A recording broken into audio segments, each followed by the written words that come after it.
एक के ऊपर एक आदमी, सांस लेने की भी जगह नहीं। कोई जमीन पर लेटा हुआ है तो कोई टॉयलेट के सामने, और ये लोग जा रहे हैं छठ मनाने, लेकिन उससे पहले ही इनकी हालत खराब हो चुकी है। दरअसल छठ पूजा के लिए देश भर से लाखों लोग अपने अपने घर लौट रहे हैं।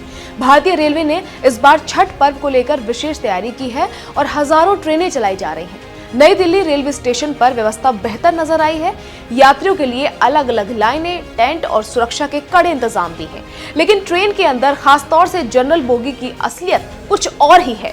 जी हाँ, एबीपी न्यूज की टीम ने इस व्यवस्था की सच्चाई जानने के लिए श्रमजीवी सुपरफास्ट एक्सप्रेस की जनरल बोगी में सफर किया, और जो हालात सामने आए वो आपको सोचने पर मजबूर कर देंगे कि क्या वाकई रेलवे की तैयारी यात्रियों की भीड़ संभाल पाने के लिए सफिशिएंट है।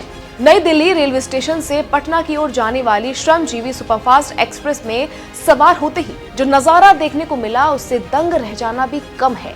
जनरल बोगी में लोग इतनी भीड़ में भरे हुए थे कि सांस लेना भी मुश्किल हो जाए। सिर्फ सीटें ही नहीं बल्कि खड़े होने और चलने की जगह भी ना के बराबर थी। लोग मजबूरी में एक दूसरे के ऊपर चढ़े हुए थे। क्रमबद्ध रूप से देखेंगे तो एक सीट पर 5 से 6 लोग बैठे हुए थे, जबकि उस सीट पर केवल 3 लोग ही बैठ सकते हैं। नीचे खाली जगह पर भी लोग चिपक कर बैठे हुए थे और खड़े होकर सफर कर रहे थे। खिड़की के पास की सीट पर एक व्यक्ति की गोद में दूसरा बैठा था। ट्रेन के टॉयलेट के आसपास दर्जनों यात्री बैठे और खड़े थे। दरवाजों के बीच के हिस्से में भी यात्रियों की भीड़ इतनी थी कि हिलना डुलना मुश्किल था। अब आप देखिए हालात और सुनिए लोगों की बात जिन्होंने बताई है।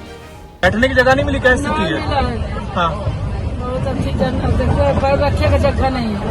ऐसी भीड़ पूरा तो हम गर्मी में अच्छी होनी। सरकार तो ये कह रही है कि हमने स्पेशल ट्रेन चलाई है, सारी व्यवस्था। ये नहीं आ सकते, इसमें इतना बेचारा लोग है कि हम लगता कि बच्चा भी छिपा रहा है, बच्चा भी छिपा रहा है आदमी। 15 नंबर 16 नंबर से ट्रेन स्पेशल खुल नहीं रहा। ऐसे ही बैठ कर अब जाओगे? नहीं, उसमें 10 जनरल है, बाकी जो जान नहीं रहा वो जा रहा है। सर, मेरा नाम राजा कुमार हुआ, मैं बिहार से हूँ। मैं ट्रेन में सफर कर रहा हूँ। इतनी परेशान है सर, इतनी यानी कि प्रॉब्लम आ रही है ट्रेन में। कहीं जाने का रास्ता नहीं, ना बाथरूम जाने का, ना बाथरूम का तो कुछ भी नहीं है। और परंतु तो ऐसे रास्ते में इतनी भीड़ है कि यानी कि बैठने तक या पब्लिक कैसे जा रहा है इनकी तो करना चाहिए। बाथरूम में बैठे सर, देख लो कैमरा घुमा के, बाथरूम में भी एक एक करके बाथरूम में बुरा हाल है पूरी तरह से। कोई यानी कि जो सर वो है कि नहीं, इसमें बहुत परेशान है। एक तो सर फोन भी गिर गया मेरा। एबीपी न्यूज से बातचीत में एक यात्री ने बताया कि उनकी मजबूरी है, घर जाना है, इसलिए ये भीड़ सहनी पड़ रही है। एक मजदूर ने कहा कि जैसे जानवरों को ट्रक में लादा जाता है वैसा ही यहाँ हो रहा है, लेकिन जाने के लिए और कोई ऑप्शन भी नहीं है। साथ ही एक महिला यात्री ने बताया कि चाहे कोई भी ट्रेन हो, विशेष ट्रेन हो या सामान्य, सभी की हालत एक जैसी है।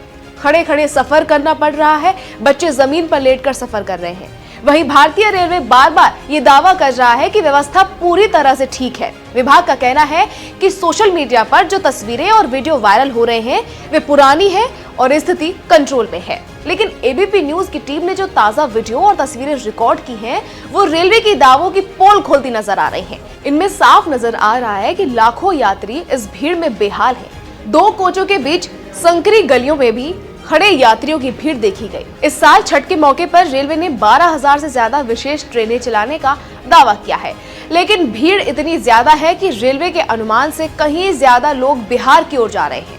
छठ पूजा अभी 3 दिन दूर है और अभी भी यात्रियों की संख्या रेलवे स्टेशनों और ट्रेनों में तेजी से बढ़ रही है। यात्री खुद मजबूर हैं और व्यवस्था की कमियों को लेकर सवाल भी खड़े कर रहे हैं। अब सवाल ये उठता है कि क्या रेलवे यात्रियों की बढ़ती संख्या को संभालने के लिए कोई ठोस रणनीति बनाएगा?